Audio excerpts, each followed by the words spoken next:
This is Friday morning. This is our last morning in Prosper, beautiful village of Prosper. We're going to go out and work on a couple more houses and try to get the chicken wire all in place on those so that the mason workers can come behind us and put the stucco. I can't think of their word for stucco, but put that on there. And kind of a little bit sad. I mean, there's so much work that can be done here. And one thing we talked about yesterday is you know, there's so much work here to be done. It could be a little bit overwhelming. You can almost let yourself get to the point where you say, wow, there's just so much to be done, why bother trying? Why bother even coming, making such a minimal impact as just stuccoing a few houses? And you know, of course there's something much more than that. We were talking about the guy who, John Ackerman, who runs this clinic behind us. Yesterday he saw two people that are terminal. They're going to die, and one lady, even if she was in the United States, she'd be pretty far gone. But the other guy, if he could get him to some sort of treatment, he could probably make it. But you know, it's good that they can focus on what they can do and don't get caught up on the things they can't do.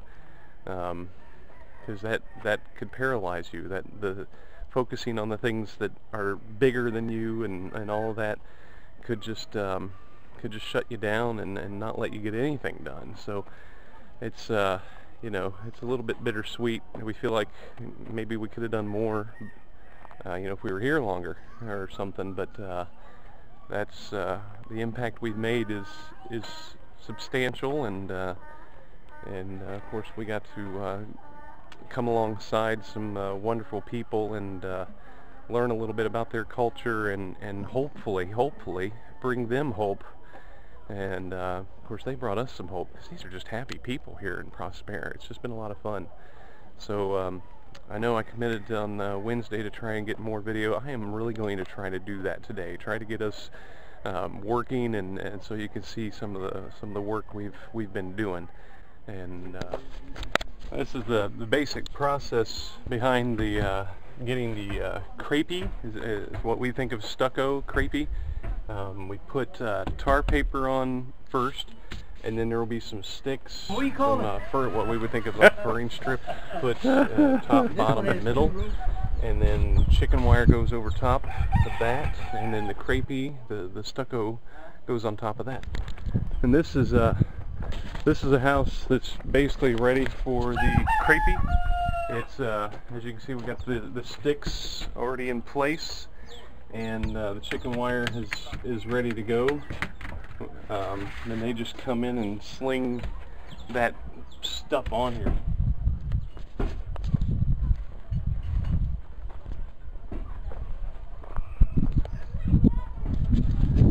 As you can see here, basically the whole village is kind of a construction site at this point. This is sand. I think they call it sob. Not fine sand like we think of, but it's what they used to cut the cement with.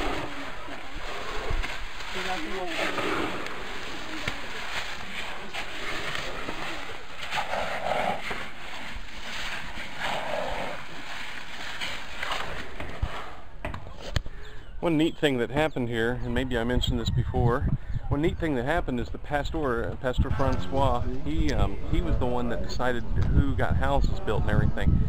And one thing that was neat that they decided, both Pastor and the teams that have come down from the States, one thing they decided that was really neat is not just members of the church are receiving houses. It's equal opportunity, and they're opening up to everybody. Pastor Francois has to bear the burden of picking and choosing, and so they're doing it for the community, not just for those that are a part of the church. So very cool. Close together, we'll nail that one in.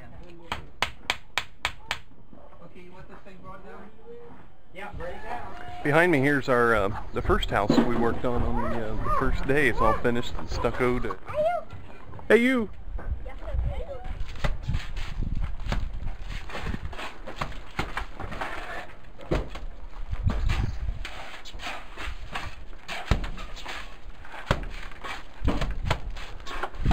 Julio doing nothing. Well, it's Friday. We're kind of wrapping things up and heading back to camp. Kind of one of those things you don't want to leave, you know. But I think we got, I don't know, six houses stuccoed. I'm not sure. I'm trying to do a rough count, but for the week it looks like we're 5, 6, or 7 houses stuccoed, and the next team will have to pick up where we left off, and they'll get all of these, I guess. There's 151 wood-built houses that they'll be stuccoing, and guess we didn't get very far. No, we did good. We did good work, so we started a good thing anyway. Bonjour. It's kind of funny to watch them look at me, because they look at me funny when I'm talking to the camera. A lot of fun for me.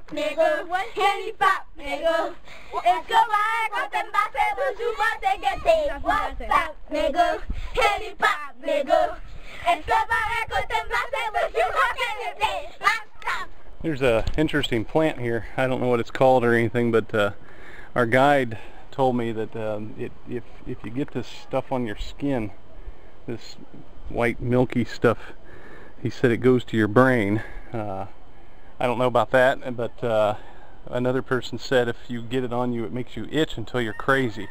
So maybe that's what he meant. I don't know. But it's everywhere.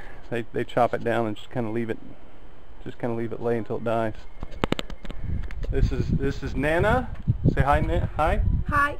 She makes bon manger. Close? Yeah, that's very Yeah. Bon manger. Bon manger. She was our cook for the entire week. Good. Good. Good.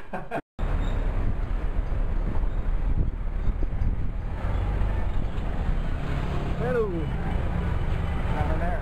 Oh, there's a restaurant. Wow.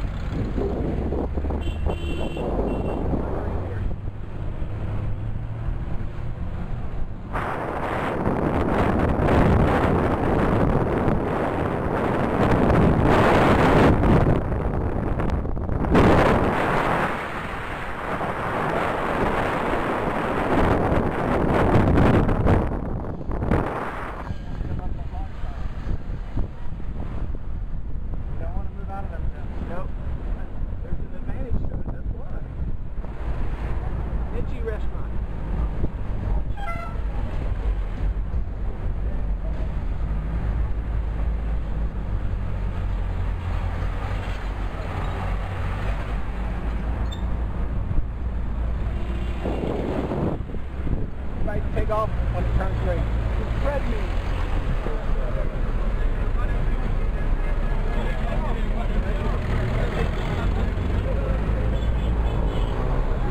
I'm here at the, this is the Port-au-Prince Airport. We are on our way out. It is Saturday, about 2 o'clock. We have about 4 more hours, I think, till our plane goes out.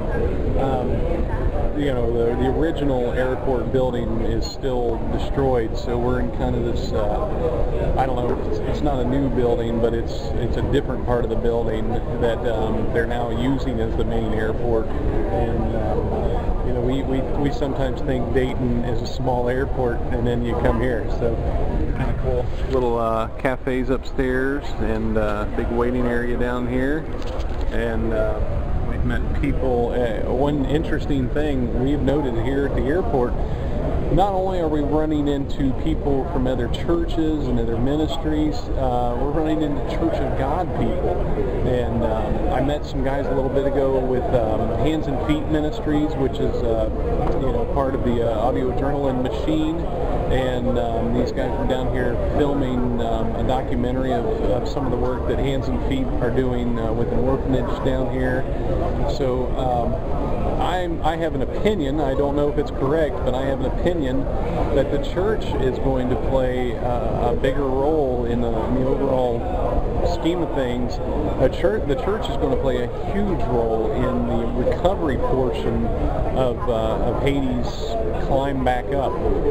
At some point the whole country has to transition from recovery to development, and they're not there yet, but it just seems like the church is playing a huge role in that. We're meeting people from Ohio and Indiana, Tennessee, Florida, all from churches. So it's kind of neat to see.